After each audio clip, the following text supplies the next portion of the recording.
Hi అండి. Hi.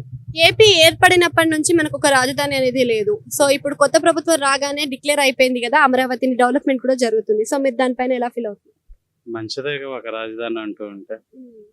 So అదే విధంగా ఔటర్ రింగ్ రోడ్లు అన్ని కూడా వస్తున్నాయి కదా, సో మీరు ఎలా ఫీల్ అవుతున్నారు?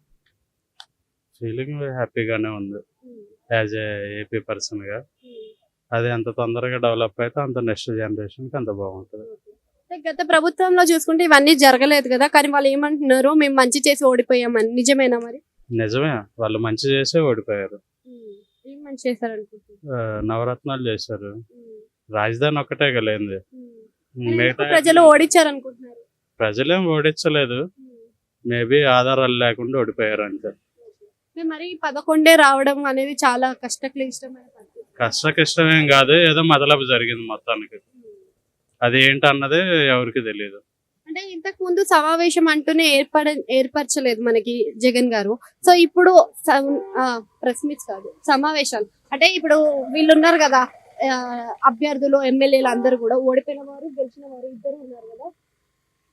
సో వాళ్ళందరితో కలిసి ఒక సమావేశాన్ని అయితే ఏర్పరుస్తున్నారు ప్రతిసారి. ఇంతకు ముందు ఆ సమావేశాలు ఎందుకు చేయలేదంటారు? ఎందుకు చేయలేదు, ఇంత ముందు కూడా జరిగినాయి కదా.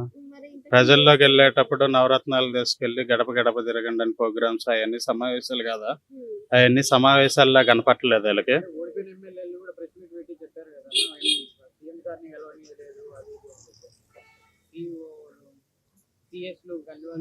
ఎప్పుడు గెలవని లేదు, ఓడిపోయిన తర్వాత గెలవని లేదా, గెలిచినప్పుడు గెలవని కలవకుండా ఇవన్నీ జరిగినా. ఎమ్మెల్యేగా ఉన్నప్పుడు కూడా కలవనీయలేదు, మా సమస్యలు ఏంటి అని చెప్పుకోవడానికి కూడా వీలు లేకుండా చేశారు. అంటే ఎమ్మెల్యే సమస్యలు చెప్పుకోవడానికి వీలు లేకుండా చేశారా, లేకపోతే ప్రజల సమస్యలు చెప్పడానికి? సమస్యలు చెప్పుకోవడానికి ఎందుకని సీఎం కలవలేదు అని చెప్పి ఓడిపోయిన ఎమ్మెల్యేలు చెప్పారు కదా. అట్లా ప్రజలకి సమస్యలే లేకుండా చేశాడు కదా. రెడ్డి గారు కూడా వీడియో చేశారు కదా, మరి దానిపైన మీ అభిప్రాయం ఏంటి? కేతిరెడ్డి గారు కూడా వీడియో చేశారు. ఆయన గుడ్ మార్నింగ్ ధర్మవరం అంటారు. అలాంటి అయినా కూడా ఓడిపోయారు కదా. అలాంటి ఆయన ఏంది, అందరూ ఓడిపోయారు వాస్తవం చెప్పాలంటే.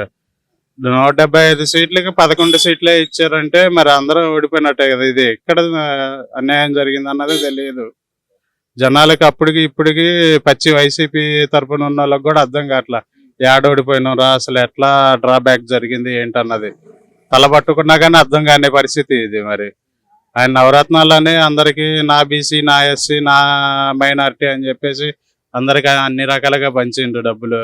అయినా కానీ ఓడిపోయిందంటే అది ఎవరికి అంతు చెక్కట్లే. మరి బాబు గారి సూపర్ 6 ఏమన్నా పథకాలు ప్రయోగాలు పనిచేసాయో, ఇతను పీవీఎస్ చేసిన దానికి ఇప్పుడు పెట్టిన పథకాలకి 1000-2000 డిఫరెన్స్ చూపించాడు. కాబట్టి ఈసారి బాబు గారి పథకాలు బాగున్నాయని బాబు గారికి వేశారు. అవన్నీ తెలియదు, ప్రజలు టీడీపీని ఎంచుకున్నారు. అయితే వచ్చిన తర్వాత ఏదో పింఛను 3 నెలలు ఆగింది, ఎట్ ఏ టైం 4000 చేసి 7000 పంచాడు మొన్న.